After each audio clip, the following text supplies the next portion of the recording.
नमस्कार। जय गुरुदेव, जय गायत्री माँ। पंडित श्री राम शर्मा, आचार्य वाङ्मय 32, रामायण की प्रगतिशील प्रेरणाएं। स्वाध्याय के क्रम में आज हम पढ़ेंगे धार्मिकता प्रकरण। पृष्ठ क्रमांक है 2.64। धार्मिकता अर्थात कर्तव्य परायणता। व्यक्ति निर्माण के 3 आधार माने गए हैं। पहला आस्तिकता यानी ईश्वर पर विश्वास, ईश्वर की निष्पक्ष न्यायकारी कर्म फल देने की सुदृढ़ नीति पर आस्था। दूसरा आध्यात्मिकता, आत्मबोध की, आत्मजागरण की अनुभूति, आत्मनिरीक्षण, आत्मसुधार, आत्मनिर्माण एवं आत्मविकास की उत्कृष्ट रीति को हृदयंगम करना। तीसरा है धार्मिकता, अपने और समाज के प्रति अपने कर्तव्यों का निष्ठा और तत्परता पूर्वक पालन। इन 3 तत्वों की व्याख्या विवेचना में ही सारा धर्म और अध्यात्म का सुविस्तृत ढांचा खड़ा किया गया है। उपासनात्मक, दार्शनिक और विधि निषेध के कर्मकांडों का सुविस्तृत ऊहापोह इसी आधारशिला पर अवस्थित है। रामायण में इन तीनों ही आधारों पर सुविस्तृत प्रकाश डाला है और लोकोपयोगी प्रेरणाओं का प्रकाश रामकथा में घुलाकर जनमानस में उतारने का प्रयत्न किया गया है। रामावतार, उनका समस्त क्रियाकलाप इन्हीं 3 प्रयोजनों को प्रत्यक्ष रूप से प्रस्तुत करने के लिए हुआ था। मनुस्मृति के अनुसार भगवान राम ने कभी धर्म की अवहेलना नहीं की थी। जाति का, जनपद का, धर्म, श्रेणी, धर्म, कुलधर्म और स्वधर्म सबका वे पालन करते थे।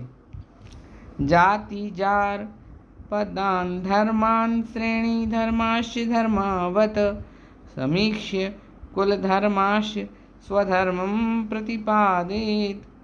मानस में भी यह तथ्य बार बार उद्घाटित किया गया है। भगवान का अवतार ही धर्म स्थापना के लिए कहा गया है।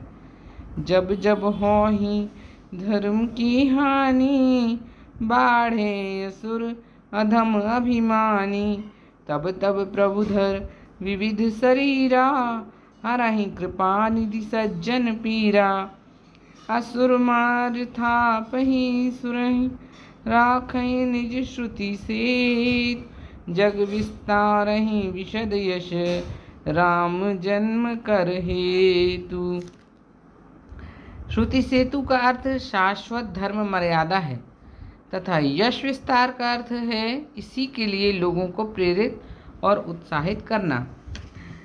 भगवान शिव भी काकभुशुंडी के पुनर्जन्म प्रसंग में अपने श्रुति मार्ग की रक्षा का उल्लेख करते हैं। काकभुशुंडी मंदिर में भगवान का नाम जप रहे थे और पूजा विधान में निरत थे। अहंकार में ग्रसित होकर उन्होंने गुरु आगमन पर प्रणाम करने का अपना धर्म कर्तव्य पालन नहीं किया। इस पर गुरु ने तो ध्यान नहीं दिया, पर भगवान शिव अति क्रुद्ध हुए। उनकी दृष्टि में पूजा का नहीं, कर्तव्य परायणता का महत्व है। वे धर्म मर्यादाओं का पालन कठोरतापूर्वक किए जाने की आशा अपने भक्त से करते हैं। उनमें प्रमाद करने पर क्रुद्ध होते हैं। काकभुशुंडी की पूजा को महत्व न देते हुए भगवान शिव ने उसकी धृष्टता को बहुत बुरा माना और उसे भक्ति का अहंकार करने वाला मानकर कठोर श्राप का दंड दिया। ऐसा करना धर्म मर्यादा को श्रुति के मार्ग में अक्षुण्ण बनाए रहने की लिए भी आवश्यक था। एक बार हर मंदिर जपत रहें शिव नाम, गुर आयऊ अभिमान ते, उठी नहीं कीन्ह प्रणाम। सो दयाल नहीं कछऊ कहू, और नरोष लवलेश, अति अघ गुरु अपमानता, सही नहीं सके महेश। मंदिर माझ भई न भवानी, रेहत भाग्य अज्ञ अभिमानी। यद्यपि तब गुर के नहीं क्रोधा, अति कृपाल चित सम्यक बोधा। तदपि साप सठ देहऊँ तो ही, नीति विरोध सुहाई न मोही। जो नहीं दंड करो खल तोरा, भ्रष्ट होई श्रुति मार्ग मोरा। भगवान की पूजा आरती धूप दीप नैवेद्य अक्षत पुष्प आदि पदार्थों से की जाती है, पर वह तो प्रतीक मात्र है। सद्गुण के उपचार से ही पूजा की जाती है, वही सच्चा सत्परिणाम उपस्थित करती है। इस तथ्य का स्पष्टीकरण विनय पत्रिका के एक पद में सुंदर ढंग से मिलता है। उसका भाव है, जड़ चेतन सब जगत ईश्वर का रूप हैं, वे सर्वव्यापी और नित्य हैं। उन्हें वासना की धूप, आत्मज्ञान का स्वयं प्रकाश, दीप, श्रेष्ठ भाव का नैवेद्य, प्रेम का तांबुल, इंद्रिय रूपी बत्तियों को जलाकर भक्ति वैराग्य विज्ञान रूप आरती कर भगवान की सेवा के लिए क्षमा करुणा आदि दासी नियुक्त कर, जिसके हृदय में हरि रहते हैं वहाँ दुर्गुण नहीं रहते। तुलसी कहते हैं, जो ऐसी आरती करता है वह दोषों से मुक्ति पा जाता है। वह पद इस प्रकार है, ऐसी आरती राम रघुवीर करहि मन, हरन दुख दुंद गोविंद आनंद घन, अचर चर रूप हरि सरबगत सर्वदा, बसत इति वासना धूप दीजे, दीप निज बोधगत कोह मद मोहतम, प्रौढ़ अभिमान चित्त वृत्ति छीजे, भाव अतिशय विशद प्रवर नैवेद्य शुभ, श्री रमण परम संतोषकारी, प्रेम तांबुल गत शूल संशय सकल विपुल, भववासना बीज हारी, अशुभ शुभ कर्म घृत पूर्ण दश वर्तिका, त्याग पावक सतो गुण प्रकाश, भक्ति वैराग्य विज्ञान दीपावली, अर्पणी निरांजन जगनिवासम, विमल हृदय भवन कृत शांति, पयं शुभ शयन विश्राम श्री राम राया, क्षमा करुणा प्रमुख तत्र परिचारिका, यत्र हरि तत्र नहीं भेद माया, यही आरती निरत सुनकादिक श्रुति शेष शिव, देव ऋषि अखिल मुनि तत्वदर्शी, करें सोई तरे परिहरे कामादिमल, वदती इति अमल मति तुलसी। ऐसी ही पूजा आरती धर्म कर्म का मुख्य अंग मानी गई है।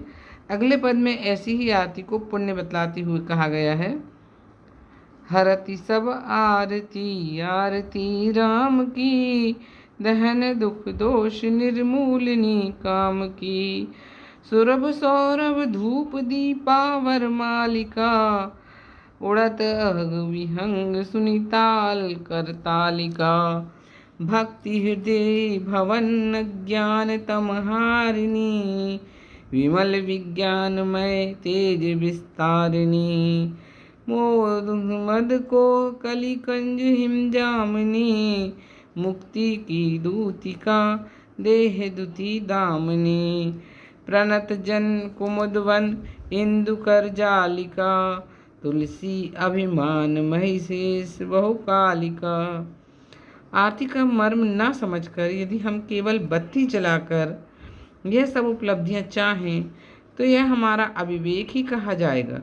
ऐसा ही भाव विनय पत्रिका में एक अन्य पद में है, जिसमें जप के बाद हवन तर्पण आदि की इसी तरह की व्याख्या की गई है। उसमें कहा गया है, राम नाम का जप करो, जपने के बाद इस प्रकार हवन करो, प्रेम जल से तर्पणन, स्नेह का घी, संयम की समिधाएं, क्षमा की अग्नि और ममता की बलि देना चाहिए। पापों का उच्चाटन, मन का वशीकरण, अहंकार और काम का मारण तथा संतोष और ज्ञान रूपी संपत्ति का आकर्षण करना चाहिए। जिसने इस प्रकार भजन किया उसे ही रघुनाथ जी मिले हैं।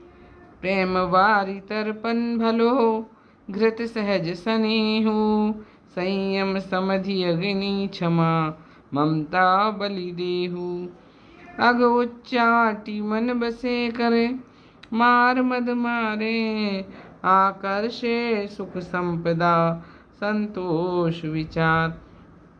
जिन यही भांति भजन कियो मिले रघुपति ताहि। तुलसीदास प्रभु पथ चढ़ियो जो लेहु निबाहे। रामायण की धर्मनिष्ठा लंबे चौड़े ब्रह्म विवेचन पर, खर्चीले कर्मकांडों पर, प्रचलित प्रथा परंपराओं के अंधानुकरण पर, मूढ़ मान्यताओं के लिए दुराग्रही रहने पर टिकी हुई नहीं है। उसकी धर्मपरायणता विशुद्ध कर्तव्यपरायणता है। धर्म का पर्यायवाची कर्म है। बोलचाल में भी धर्म और कर्म को मिलाकर बोलते हैं, उन्हें एक दूसरे का पूरक मानते हैं। धर्म के दो पक्ष हैं, एक चिंतन और दूसरा व्यवहार। उत्कृष्ट विचारणा और आदर्श क्रियाशीलता को मिलाकर समूची धर्म धारणा बनती है। मन, वचन और कर्म तीनों गौरव के अनुरूप उच्च स्तरीय तत्वों का समावेश हो तो समझना चाहिए कि धर्म का वास्तविक और व्यवहारिक रूप सामने आ गया। कर्तव्य निष्ठा की धार्मिकता गरिमा का प्रतिपादन रामायण में अनेक स्थानों पर किया गया है। भरत को कर्तव्य पालन की प्रेरणा देते हुए राम कहते हैं कि जो करने योग्य है उसे तुम करो और वैसा ही मुझसे कराओ। इस प्रकार सूर्यवंश के पालक की भूमिका निभाओ। कर्तव्य साधना ही सकल सिद्धियां देने वाली हैं, उसी से सुगति और कीर्ति मिलती है। ऐसा समझाते हुए स्वयं कष्ट सहकर भी परिवार और प्रजा को सुखी बनाने का प्रयत्न करो। सो तुम करहु करा बहु मोहु, तात तरनि कुल पालक होहु। साधक एक सकल सिद्धि देनी, कीर्ति सुगति भूति मय बैनी। सो विचारी सही संकट भारी, करहु प्रजा परिवार सुखारी। अपने पुत्रों की धर्मपरायणता पर राजा दशरथ को भरोसा है।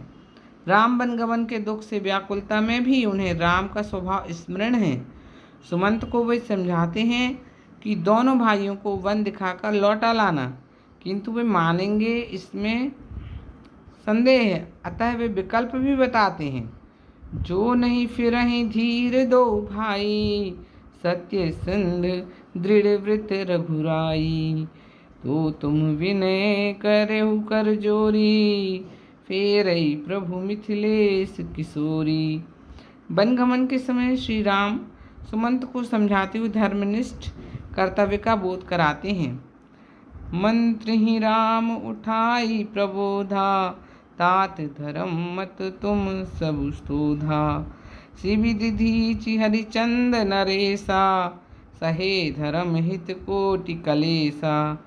रंति देव बलि भूप सुजाना, धर्म धरेउ सही संकट नाना। धर्म न दूसर सत्य समाना, आगम निगम पुराण बखाना। मैं सुई धर्म सुलभ करि भावा, तजे तिहूँ पुर अपज सुचावा। धर्मनिष्ठ मनुष्य को कामना न होने पर भी सुख संपत्ति की सहज प्राप्ति होती है। जिस प्रकार समुद्र में बिन बुलाए ही नदियाँ उससे मिलने के लिए दौड़ी चली आती हैं, उसी प्रकार धर्मशील व्यक्ति हर दृष्टि से समुन्नत बनता जाता है। इति